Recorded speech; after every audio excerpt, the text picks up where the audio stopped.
اللهم يا عزيزا لا يضام، يا لطيفا لا يرام،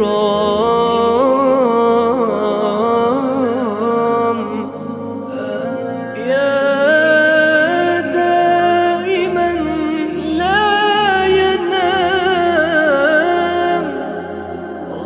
اجعلنا بجوار نبينا يوم الحساب،